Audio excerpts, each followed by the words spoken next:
Hey, this is John Lee Dumas of EO Fire, and welcome to Master Leadership. Great leaders ask great questions, and this podcast takes you on a journey to master leadership with questions that matter to leaders who matter with your host, Lily Sanabria. Hi, this is Lily, and today we are speaking with Jack McGuinness. Jack has 25 years of experience working with leadership teams at organizations big and small across multiple industries. After serving as an airborne ranger with the U.S. Army's prestigious 10th Mountain Division, he helped build a successful boutique management consulting firm where he served as COO for 13 years. Jack also served as CEO of a contract packing company where he developed a passion for unleashing the leadership capacity of teams throughout an organization. In 2009, Jack joined forces with a West Point classmate to form Relationship Impact, a consulting firm focused on working with CEOs to unlock the potential of their leadership teams. He also serves as a Senior Professional Instructor at the Johns Hopkins Carey School of Business, where he teaches courses on strategic management and human capital. He is a contributing writer to Chief Executive Magazine. Jack holds an MBA from the Hagen School of Business at Iona College and a BS in Engineering Management from the United States Military Academy at West Point. Welcome, Jack McGuinness. How are you? I'm great. Thanks so much for having me. I appreciate it, Lily. Well, Jack, we're so happy to have you on our podcast. Now, are you ready to pour into our listeners? I am. Can't wait. Awesome. So, Jack, can you tell us a bit about your path to leadership and what you're doing now? Sure. I will start out by saying that sort of very goal-oriented at a very young age. I had two older brothers and an older sister, and they all played basketball. And by the time I was like in 7th or 8th grade, my whole mission in life was to figure out how to play basketball in college. And I wanted to go to a really good school to do it. So I guess from the time I hit the ground in 8th grade, I had that goal in mind, knew I wanted to go to a good school, knew my parents wouldn't let me go anything but a good school.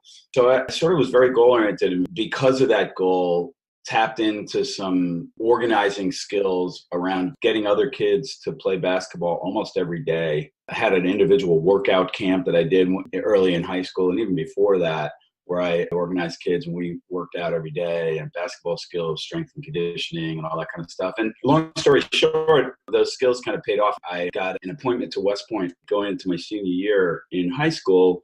And even though I was 5'9" and probably not the best player in the world, I got myself in a position where I got recruited to play basketball there. So it demonstrated to me that you have a goal and you organize around that goal, a lot of good things can happen. Yeah, if you're persistent as well. Yeah, and I was persistent. I had a lot of support from parents, family, and so that really helped. And so I think that was foundational for me in seeing that, having a goal could work. And, fast forward to a short career in the military and a long career as a management consultant, helping to start a firm when I was about 26 years old with a partner from Deloitte. He was starting a firm. I was his first employee. So I had the benefit of learning how to be a consultant and learning how to grow a business very early in my career. And fast forward to now, and what I'm doing is helping small to mid-size companies and primarily with their executives teams to help them work collectively to be the greatest leadership team they can be to grow their companies. That's a tall order. Yeah, it is a tall order. And there's a lot of challenge in that. It's easy to talk about being a team. It's a harder concept in practice. So first of all, I want to thank you for your service. Thank you. I like that you brought that up about having goals. And I know that as a coach for leadership, that's extremely important because if you don't have any goals, you're always going to hit nothing, right? Now, Jack, how would you describe your leadership style? Evolving. So I'm a much different leader now than I was when I was in high school, the scenario I would describe. And even as a platoon leader, I would say that I'm much more empathetic, compassionate. I'm very goal-oriented still and very results-oriented. but I have a partner right now, right? So it's just the two of us. We don't have a lot of staff. So I view my leadership as a influencing leadership style and helping others get the results they're looking to get. Now, you mentioned that you have a partner and you have an organization. Can you tell us a bit about that? The name of our company is called Relationship Impact, and we started in 2009. I started this company with a classmate of mine from college. We met when we were about 17 years old and have been very, very close friends from that point. And in about 2009, we were both going through mini midlife evolutions. And we put our heads together and said, what do you really want to do for the balance of your career? And it morphed into the work that we do now is working with the executive teams of growing companies to help them get themselves in shape, both structurally and relationally, so that they can be the best teams they need to be for their organizations to be as effective as they can be. So you're a leadership organization or a leadership development organization, correct? We're an executive team development organization. Why name it Relationship Impact? Because from our experience, relationships are either the key or the blocker to teams working as effective as they can. I absolutely agree. And I'm reading your description, and it's a consulting firm focused on working with CEOs to unlock the potential of their leadership teams. And that's so spot on. That's right. Yeah, but it's not just with the CEOs, it's with their executive teams. Yeah, you have to operate with your team. Exactly. That's really important. So thank you so much for sharing that. Now, if our listeners wanted to connect with you, what's the best way to do that? It would be relationship-impact.com. Perfect. Thank you. Now, Jack, which quote or quotes about leadership speak to you and why? So there are a whole bunch of them, right? But my brother played basketball at West Point as well, and he played for a guy who went on to be probably the best coach maybe ever, is a guy named Mike Krzyzewski. And one of his quotes I use quite a bit in the work that we do is, he says, "To me, teamwork is the beauty of our sport. Where you have five acting as one, you become selfless." And so for us, it gets to both the structural side of things in terms of organizing a team and training a team and doing the blocking and tackling stuff. But then the selfless part of it is sort of the relational dynamics part of it for me. So that's a quote that I often turn to. A great quote. Now, what's the first thing you may do if someone were to hire you as a consultant in an organization? So the first thing we do is work with the CEO to help prepare them to receive feedback in a constructive way from the individuals on their team and the team as a whole. Because what we've seen is CEOs go into engagements like this where they recognize there's some dysfunction on their team that's getting in the way of them getting the results they need, but they sometimes don't recognize that they're part of that challenge or part of the problem. And so what we're getting at is helping them get feedback, input from those who they work with on what they're doing well to help the team and what they're doing that's getting in the way potentially of the team being as effective as it can be. And if they don't take feedback well, you really can't make much progress. That certainly is the case, but people can shift. It's just a matter of having that desire to do that. I agree. All right. So, Jack, what type of leader are you inspired by and why? I'm inspired by someone who is a empathetic leader who has humility. So that's one side of the coin. On the other side of the coin, they're passionate about getting the results they need to get for their organization. So I see that as two sides of the same coin. There's no question that organizations and teams and CEOs need to be in the business of getting tangible business results. But the way they do that over time, we believe is really important. And doing that in a way that inspires confidence, inspires trust, inspires a feeling of support is very important. Yeah, I absolutely agree. You've mentioned empathy, humility, compassion. That's the type of leader you are and the type of leader that inspires you. Was there a time where you weren't that and you shifted? Yeah, no question about it. I wound up becoming the chief operating officer of a boutique management consulting firm. I think at our peak, we had about 50 people. I was their first employee, as I mentioned earlier. And I became the chief operating officer. And so my responsibilities were making sure our projects were run effectively and efficiently. We provided great service and we did it in an efficient way so that we made money doing it. We had some consistency in how we deliver our projects, all those kind of things that chief operating officers are in the business of doing. And I was pretty good at it, but sometimes I overdid my strengths of organizing and being results focused and being project oriented and profitability oriented. And sometimes I didn't listen as much as I should have. And sometimes I barreled through people and left a trail of dust behind me. When I look back at that experience, I did some good things, but I also was not as effective as I could have been if I had been tapped into some more empathetic skills. So you created results, but you didn't build the capacity of your leaders or the people you led. Not as much as I could have, yeah. We did get good results, and it wasn't just because of me, but I could have done a better job of inspiring more confidence and capability in the folks that worked for me and with me. I have to honor you because the fact that you shifted is a big deal.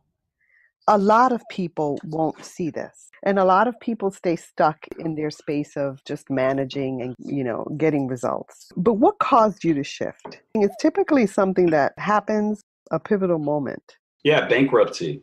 Okay. So after I left that consulting firm and bought a business with two partners in 2005, contract packaging company where we packaged products for Hershey, Godiva. We did a lot of club store displays and stuff for Walmart and Costco. We were very aggressive. We did a good job turning the company around as a family-run business. And then we got hit by the financial crisis pretty severely.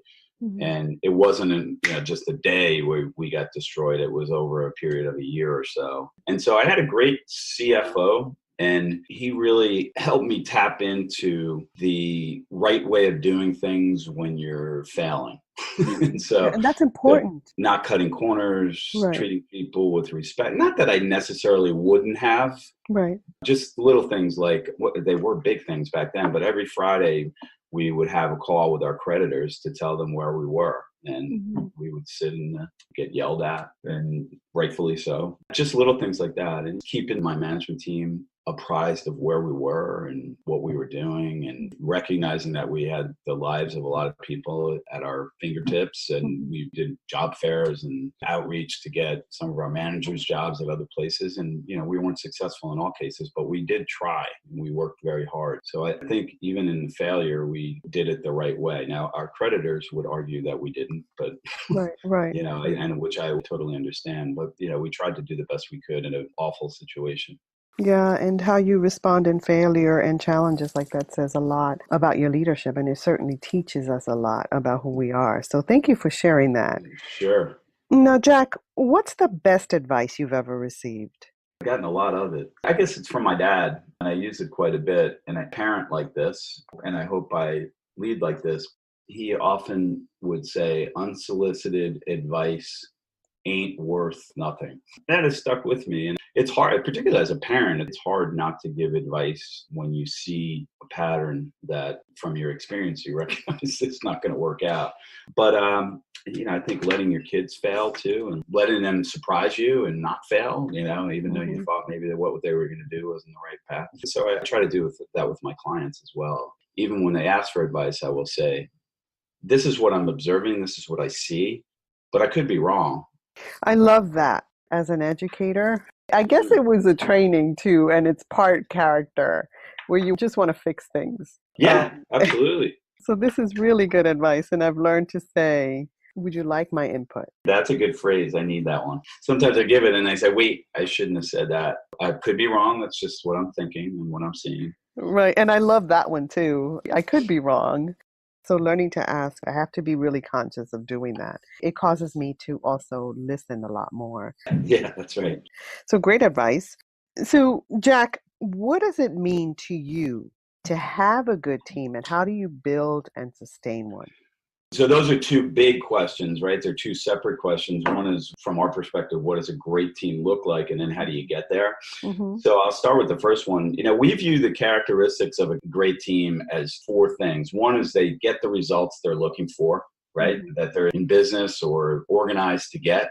Number two, their success is a force multiplier type of success. That the individual contributions of any one team member aren't as great as the collective power of the team. That's a hard thing to define. It's a hard thing to measure, but you kind of know it when you get there for sure. And then the third thing is that their ability to deal with more complex and sophisticated challenges over time increases. So they get things thrown at them, as any organization does, and their ability to deal with them over time increases. They become more reliant on each other. They become more in tune with each other. And there's a lot underlying that, of course, but great teams are able to deal with more complex challenges over time. And then finally, we think that great teams are resilient as well, and that they're able to get back in sync after inevitable periods of time when they're not in sync. Things get thrown at you, people get mad at each other, whatever those situations are, but they don't let those things define them. They get back on the horse and focused on their mission, goal of why they're in business to begin with. And so that's what a great team looks like. Building a great team or repairing a great team, it's not simple. It's hard work, and it requires a commitment to a few things. It requires a commitment to individual self-awareness and collective self-awareness. It requires a commitment to defining what a team thinks, how they should be operating, and what they think a great team looks like, and what they want to do to get there, and a commitment to understanding what's getting in the way of them being as effective as they could be.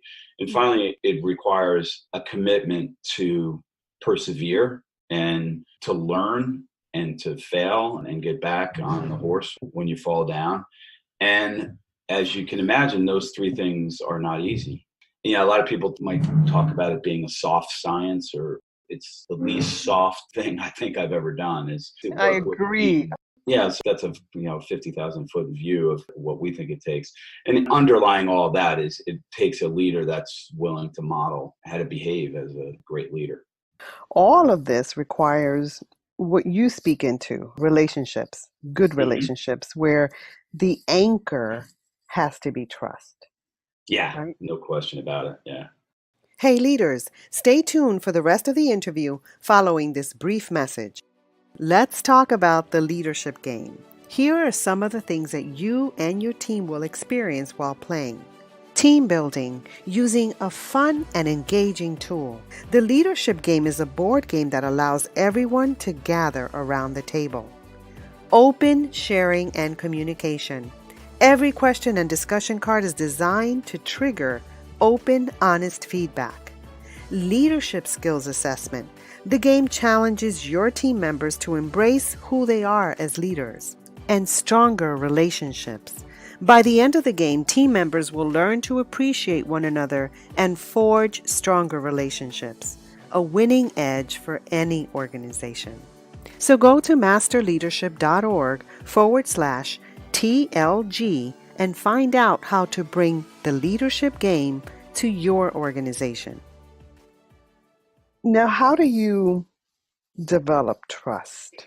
I just did a webinar last week on great leadership teams can't thrive without trust. Again, it's hard, right? Trust is really hard to rebuild, and it requires patience. When individuals or groups encounter difficulty, it requires an ability for those individuals to not jump to lack of trust, but to jump to maybe disappointment first, right? I think a lot of people jump to, well, I just can't trust them because, they don't follow through in their commitments, whatever it might be.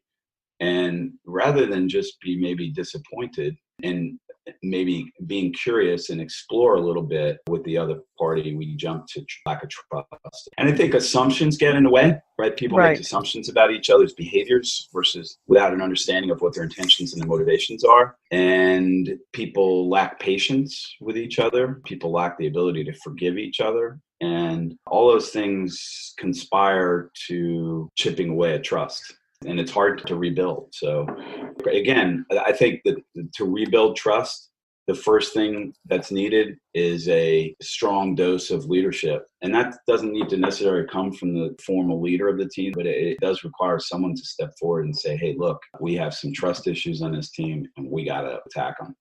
It's certainly not an easy thing to do, but it is doable and it is necessary. So it requires work. Now, you mentioned a webinar. Is that still available? The webinar results are up on my website, again, relationship-impact.com. So we have a page that has a transcript of the webinar. It has a video and audio recording of the webinar. It has some highlights. Perfect. Yeah. So, and has the slides deck chock full of information. Okay. And people can have access to that? Absolutely. Yeah, people can have free access to the webinar. Again, at relationship-impact.com. It's under resources, webinar series. That's great. Now, Jack, can you tell us about one of your greatest successes? This may sound corny, but my kids are in really good shape right now. My wife and I feel like we've done a pretty good job with them. Have we done everything right? No, but we have 3 kids that care about each other, that care about us, that are doing well socially, academically, professionally, and they're good citizens, and we feel really good about that. So, Well, let me tell you, as a parent and as a teacher, that's not corny at all. So, yeah, they're not perfect at all, neither are we, but they're doing well, and we're proud of them. Well, that's pretty important. So I appreciate you saying that, because we're speaking and we're training and we're teaching and we're empowering our future. Thanks. Yeah. All right. So, Jack, many leaders describe themselves as lifelong learners. What does that mean to you? And what are you learning now? Well, first of all, I don't think you can really be a great leader without being a learner. So what am I learning now? My partner and I talk about this quite a bit, is that we can only have so much impact. And that's kind of hard to say as a consultant that's trying to run a business. But you can lead the horse to water, but you can't make him swim, kind of scenario. But you can make them thirsty. You can. And so, we debate quite a bit. Can you really discern up front whether a leader, a CEO, is really committed to evolving and building a great team? Or is he or she really in the position of asking you to fix their team with them on the outside? My position is that we can do better discerning that up front, the two of us, in the engagements we work on.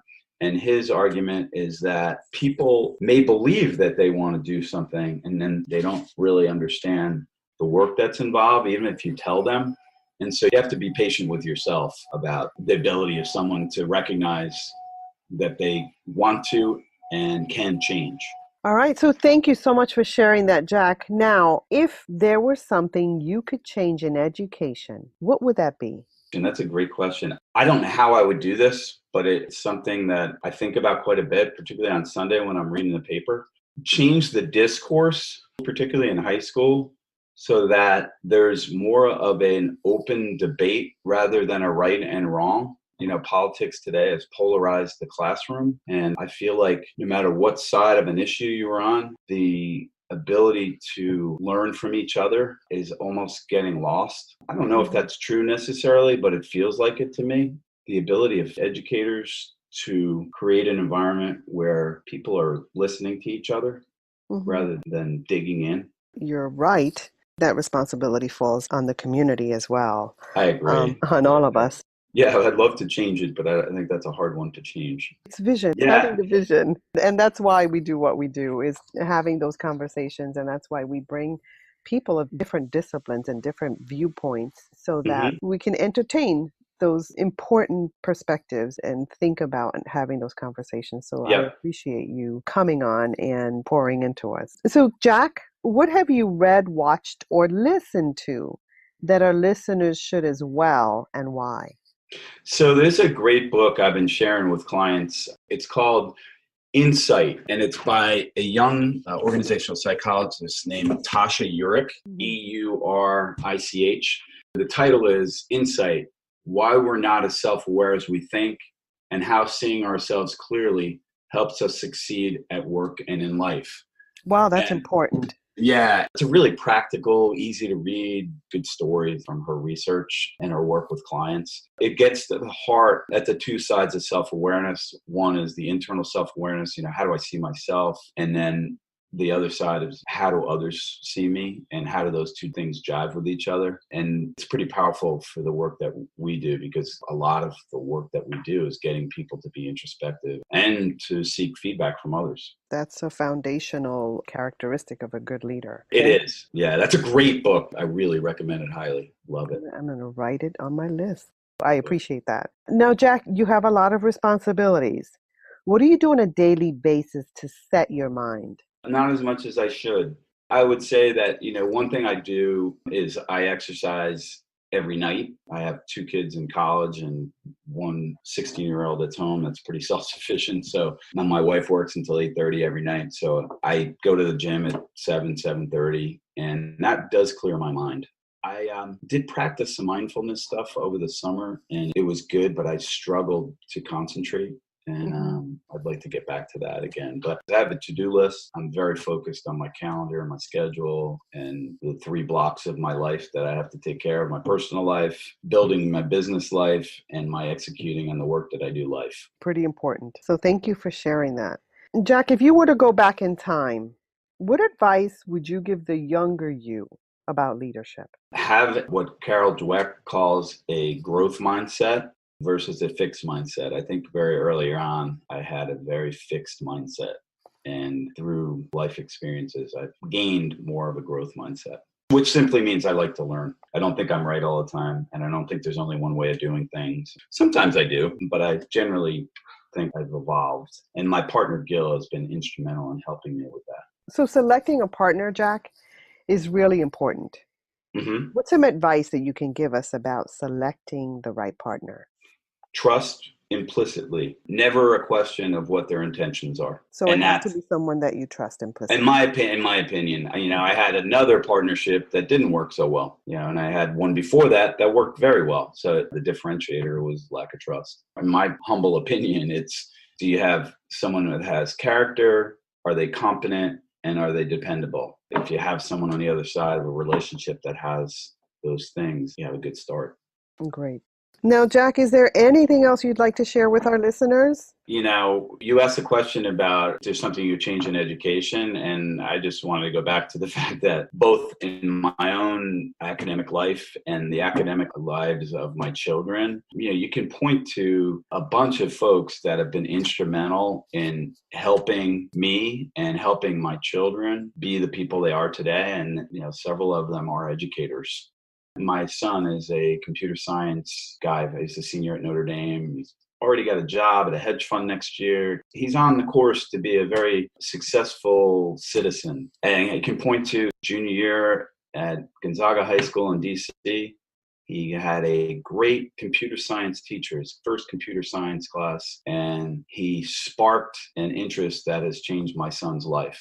So educators don't get enough attention for that. He changed my son's world. So It's sort of an amazing thing. So thank you for all the work you guys do.